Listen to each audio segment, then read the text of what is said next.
Bom dia a todos, bom dia a todas. Sejam muito bem-vindos e bem-vindas a mais um ICL Mercado e Investimentos.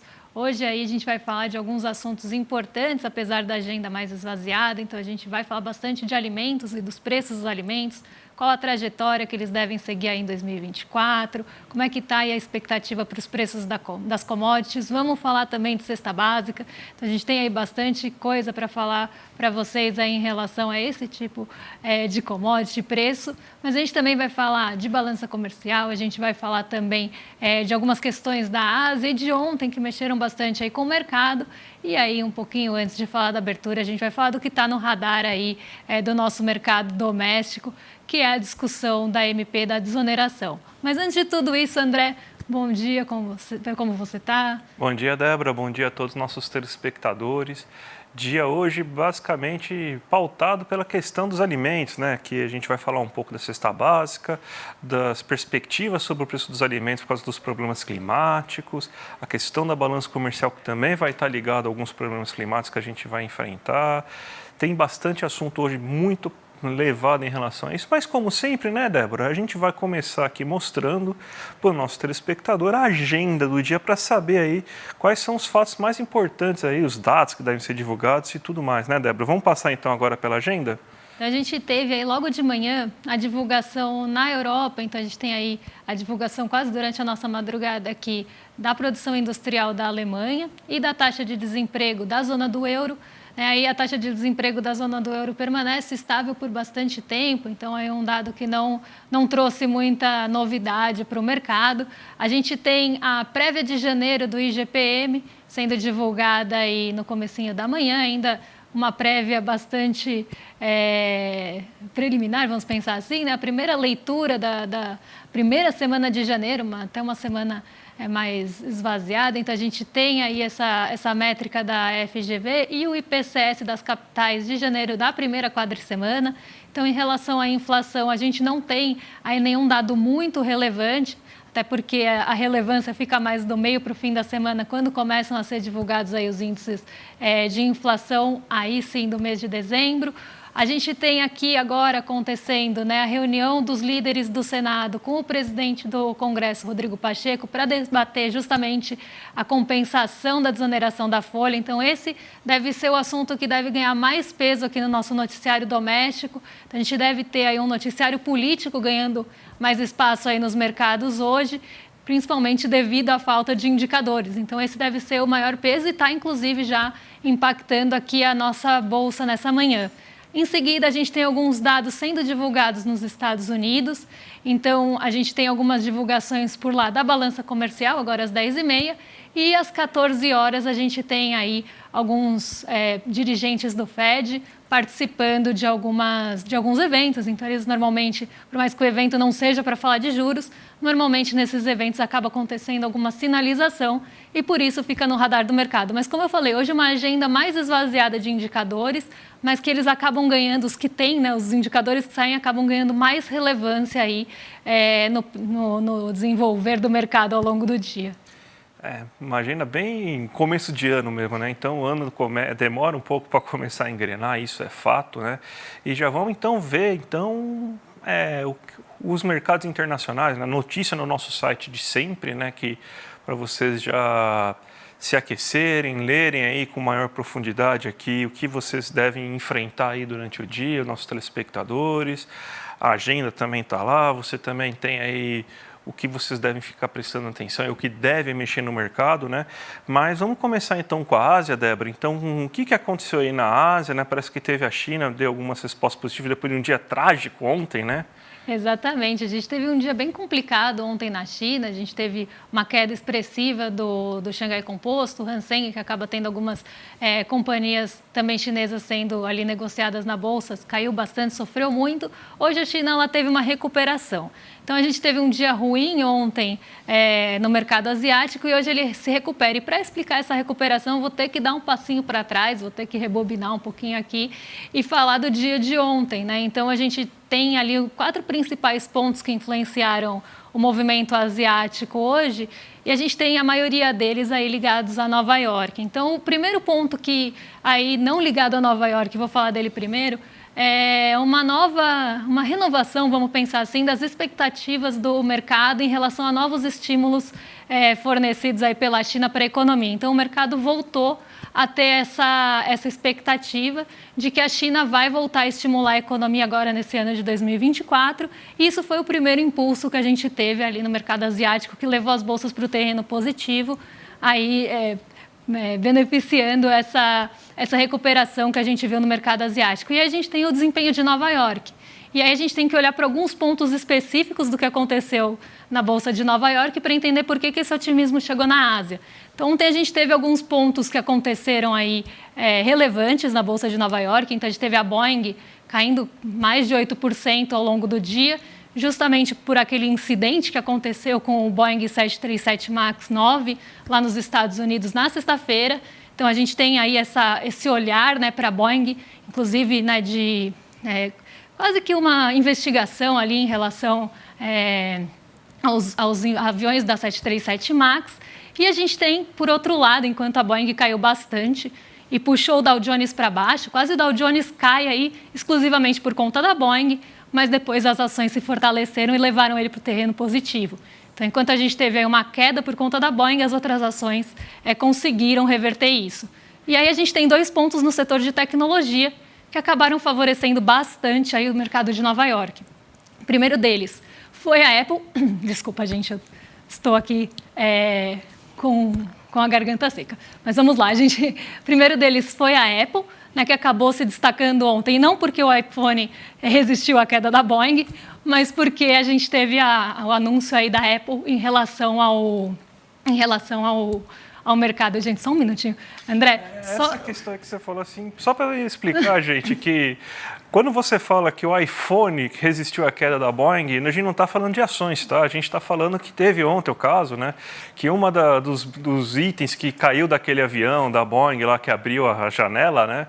Você teve então que um iPhone caiu e ele resistiu à queda, né? Então a gente não está falando de bolsa, né? A gente está falando na verdade que um iPhone físico resistiu à queda de um Boeing, né? Na verdade, né, Débora? Exatamente. Então a gente teve a Boeing caindo e a Apple subindo, não correlacionado a isso. Muito obrigada, André, porque eu precisava beber uma aguinha aqui. A gente teve essa Apple subindo bastante ontem, justamente porque eles anunciaram aquele óculos de realidade mista, que vai ter ali realidade virtual com coisas ali do momento acontecendo. Então, eles deram a previsão de quando isso vai lançar, vai ser em fevereiro, e as ações dispararam. E o outro ponto foi a NVIDIA.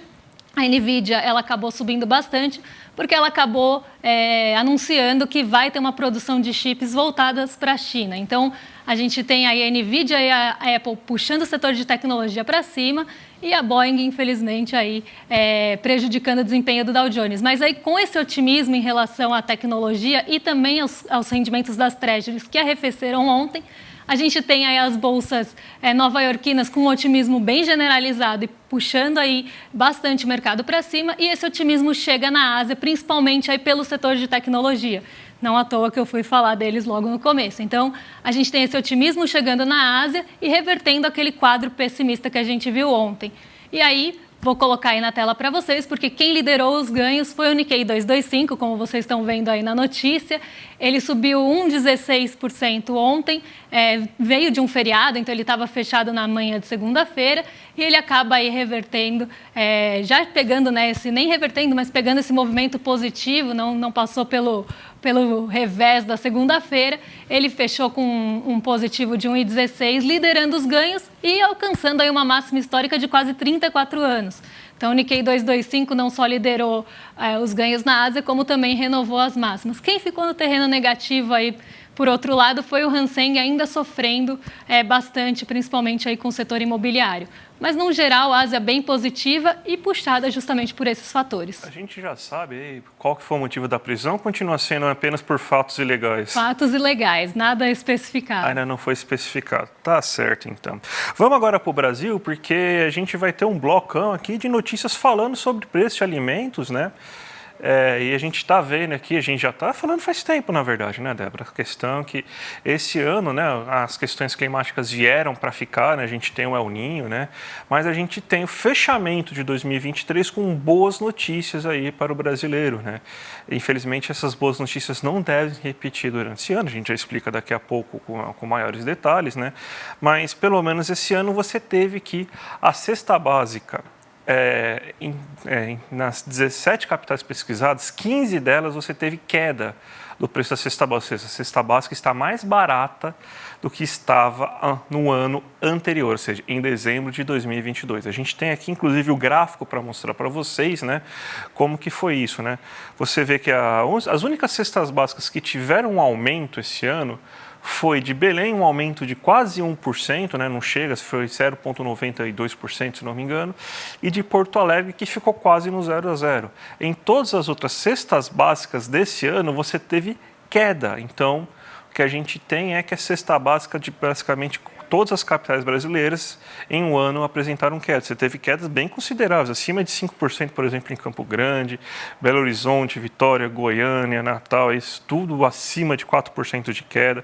São Paulo mesmo, aí, que é boa parte da nossa audiência, você teve uma queda de quase 4%, então foram quedas bem consideráveis se a gente for pegar no ritmo anual. Só que, o que a gente já estava mostrando, o que o IPCA 15 também falou, mostrou para a gente, isso aí vai sair dia 11, né? Vai sair dia 11, o IPCA final, e vai ter algum reflexo disso aí nesse cálculo, é a questão desses últimos meses, as questões climáticas. Então, a gente já está vendo aqui o preço da cesta básica em termos mensais dando alguns saltos. Você tem altas consideráveis. Você tem, em Porto Alegre, você tem um aumento de mais de 3% na cesta básica aí nesse momento.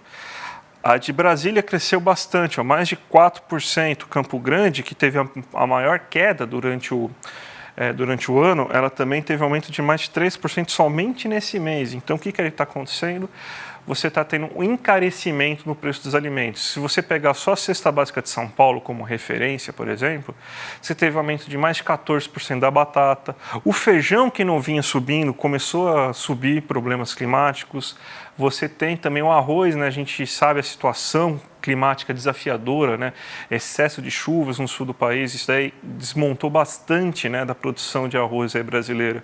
Também está aumentando o preço. O tomate, basicamente todas essas leguminosas, esses grãos que a gente consome, né, diariamente, o óleos de grãos, como por exemplo óleo de soja, você está tendo esse problema justamente porque está muito quente ou está chovendo muito e a safra está tendo quebras. Então, quebras, que quando eu falo quebra, é quebra de verdade, não é quebra de recorde. Está tendo problemas de falta de oferta de safra mesmo. Então, isso vai ser o grande desafio de 2024, se a gente for pensar na inflação brasileira, porque a gente deve ter uma alta no preço dos alimentos e a gente vai ter que contar muito com a Conab, tem que colocar de fato agora a Conab para funcionar, para evitar problemas maiores, e a gente vai precisar ter alguma atenção em relação a isso, Débora.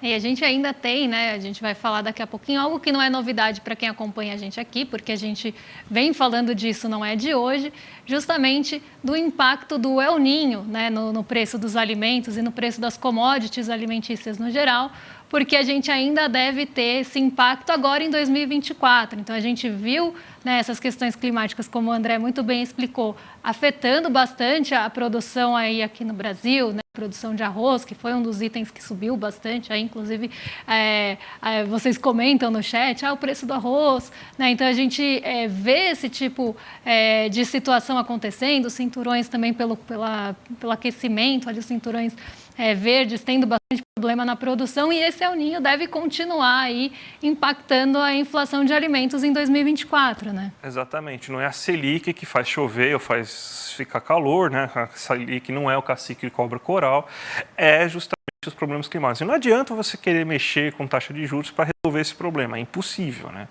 O que a gente está tendo é que você vai ter uma quebra de safra de alimentos importantes, vai ser produzido menos soja, vai ser produzido menos milho, mesmo que boa parte desses bens são voltados para exportação, a gente fica com a sobra pelo menos, só que então é menos sobra que vai sobrar aqui para a gente consumir, né? Feijão, arroz também. Hortaliças que são plantadas nos cinturões verdes das grandes capitais, por exemplo, quem mora em São Paulo sabe que é Suzano, Mauá, aquela parte do ABC paulista, né? Basicamente, você tem a produção desses bens, né? Então, você vai ter uma alta desse tipo de preço de alimentos, porque não tem jeito, né? O El Niño veio para ficar, o El Niño vai aumentar as temperaturas, aumentando as temperaturas você também vai ter chuvas mais fortes, isso aí vai desregular completamente as safras, isso aí vai acabar prejudicando e vai ter uma alta no preço dos alimentos, né? O El Niño, se não me engano, aí deve estar previsto pelo menos até abril de 2024, então a gente vai ter um primeiro trimestre com um preço de alimentos, principalmente esses in natura, o que a gente consome na feira, né, vai ser bem alto. Então, a gente já está avisando aí para depois falar, meu Deus, o que aconteceu, né? Então, esse é um fato climático e sim, a gente vai ter que dar alguma solução em relação a isso, né? E ainda tem alguns especialistas, inclusive, falando que esse ano pode ser, inclusive, mais quente que o ano passado. Então, bem preocupante aí essa situação climática que a gente deve enfrentar. E uma outra notícia ainda envolvendo commodities alimentícias e exportação, agora nesse caso, é que o Brasil está ali na liderança da exportação de produtos do agronegócio, né? Então a gente vê e fala bastante disso, né? Quando a gente vê aquelas pautas exportadoras, o que o Brasil produz mais, né? E que justamente é voltado para a exportação normalmente, e o Brasil liderou aí a exportação de 10 produtos nesse ano passado, né? Exatamente. Não, a gente vê aqui na notícia soja, açúcar, café, suco de laranja.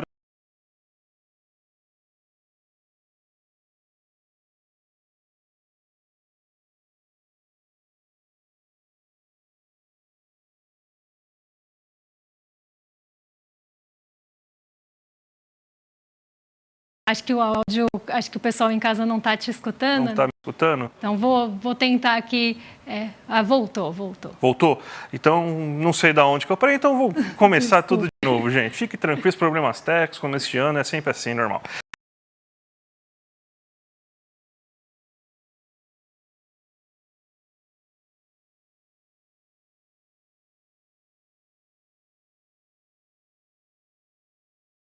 Celulose, carne de frango, carne bovina, suco de laranja, que são pouco industrializados, mas têm um certo nível de industrialização, né?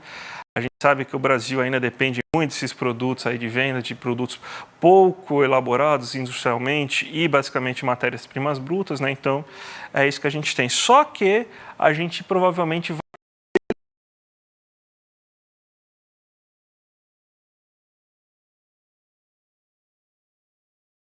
100 bilhões, né? A gente foi de 98,8 bilhões de saldo da balança comercial, mais de 339 bilhões de volume de exportação, né? Só que a gente vai ter a gente vai perder a liderança de boa parte desses bens, que, por exemplo, o farelo de soja, você teve problemas climáticos na Argentina, né? Se a gente pensar que o sul do Brasil, a Argentina está muito próximo, então o que afetou lá, afetou também a Argentina. Eles devem voltar, né? A Argentina não vende soja bruta, ela vende mais farelo de soja, né? A gente que vende mais soja bruta, né? Então, provavelmente eles vão voltar a tomar o mercado de farelo de soja, né? Você tem também o milho, né? Que você teve o caso. A gente pegou muita liderança pela ausência de Rússia e Ucrânia e os problemas climáticos que aconteceram nos Estados Unidos. Eles devem retomar a liderança também. Então, não serão todos esses bens aí que a gente vai porque agora que o problema climático vai bater na nossa porta, então provavelmente a gente vai perder a liderança e vai ter um saldo, né? Amanhã vai ser o levantamento agrícola, né? Vamos ver qual que vai ser a expectativa, mas um saldo bem menor, né? Se a gente produziu, se não me engano, 340 mais ou menos bilhões, é o que estava sendo esperado, para o ano que vem está um pouquinho acima de 300 bilhões, né? Então, de volume de produção. Então vai ser uma queda bem considerável, né, Débora? Exato. E a gente tem uma outra notícia aí para falar com vocês em relação à poupança. Porque ontem eu até passei na agenda, falei que o Banco Central ia divulgar aí o saldo, né, de captação líquida da poupança, e a gente teve aí, né, no ano passado o maior resgate líquido, né, vamos pensar assim, porque a gente tem a captação, que é tudo que todo mundo deposita na poupança, e a gente tem o resgate, que é o que é tirado da poupança. E aí a gente tem uma conta, que é um menos o outro mesmo, bem simples, que é a captação líquida. Então, é o quanto as pessoas aplicaram na poupança e o quanto elas resgataram.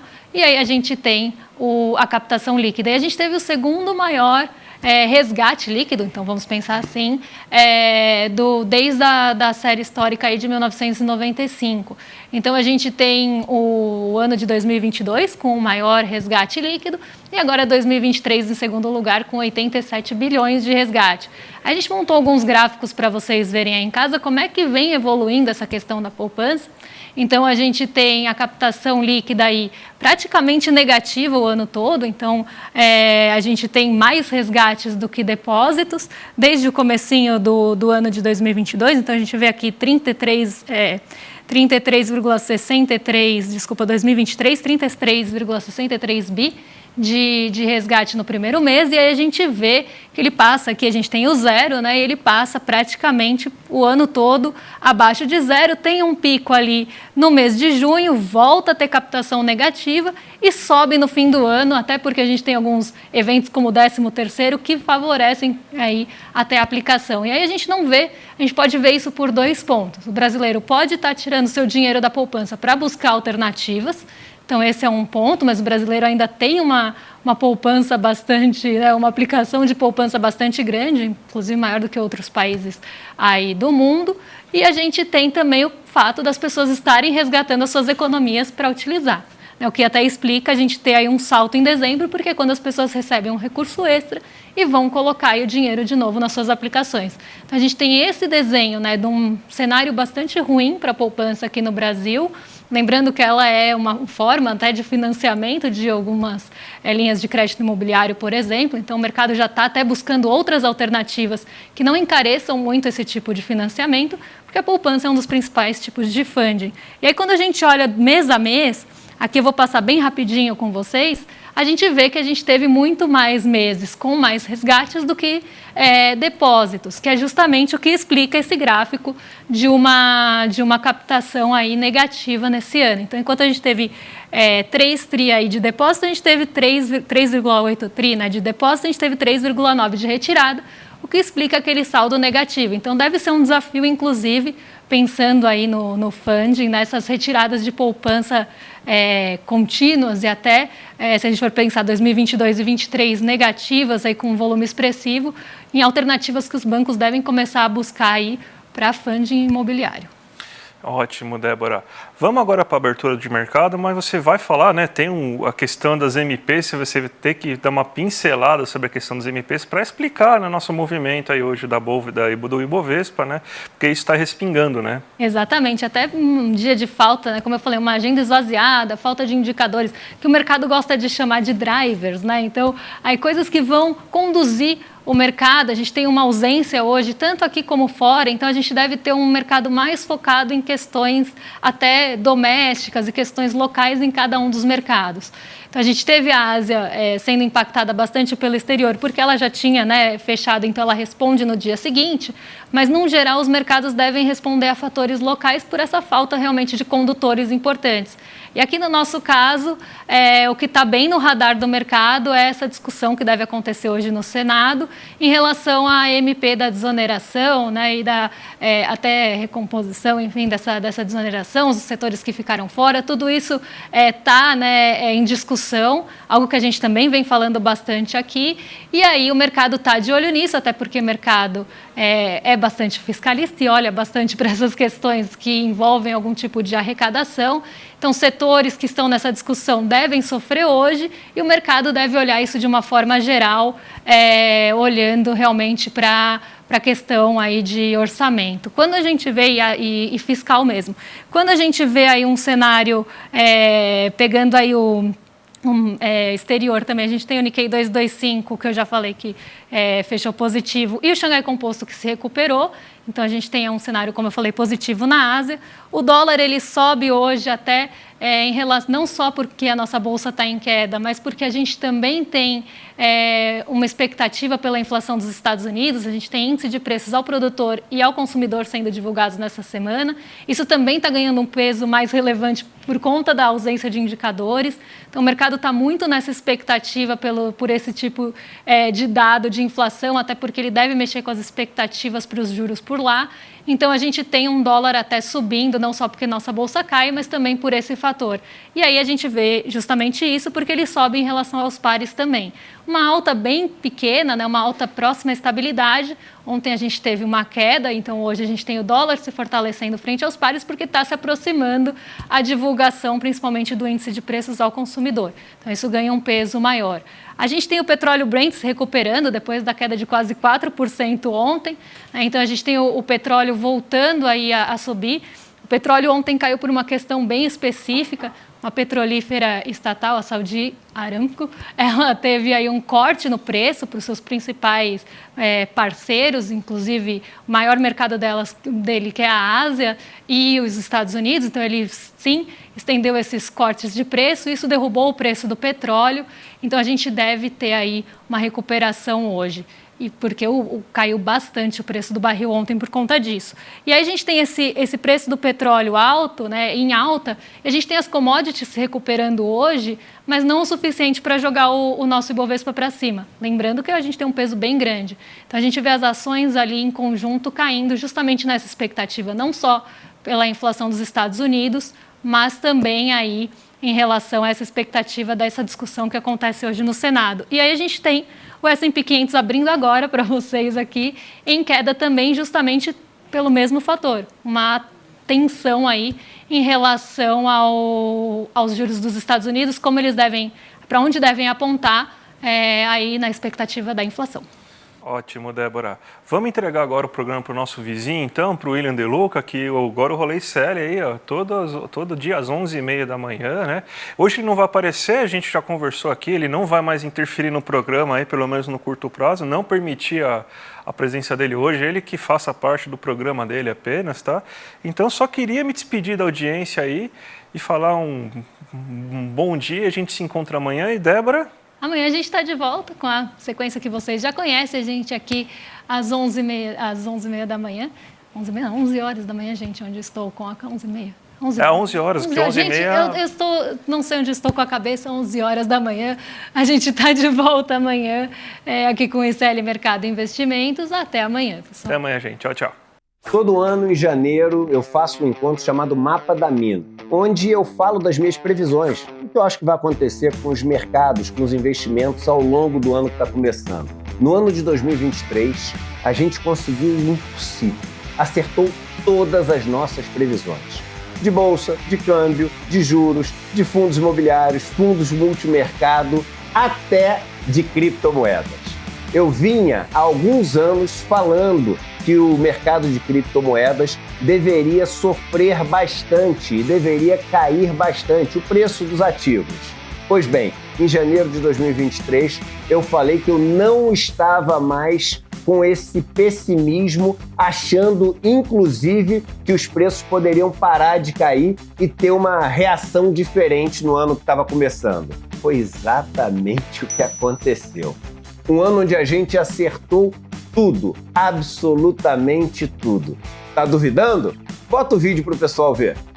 Eu acho que no mercado de criptomoedas o pior parece já ter passado. A minha expectativa, que ao longo dos últimos anos foi de queda, de piora, de destruição de riqueza e etc., ela muda para neutra. Já viu que você não pode perder o Mapa da Mina de 2024. O encontro vai acontecer no dia 28 de janeiro, um domingo, às 8 horas da noite. Para se inscrever é gratuito, é só clicar no link aqui em cima ou aqui embaixo. Em poucos segundos você está inscrito e aí é só convidar os seus amigos e amigas para participar também. Vamos lá, dia 28 tá junto, para ouvir quais são as previsões para o ano de 2024 e ter uma direção do vento para poder ajustar as velas do barco. Um abraço e até lá!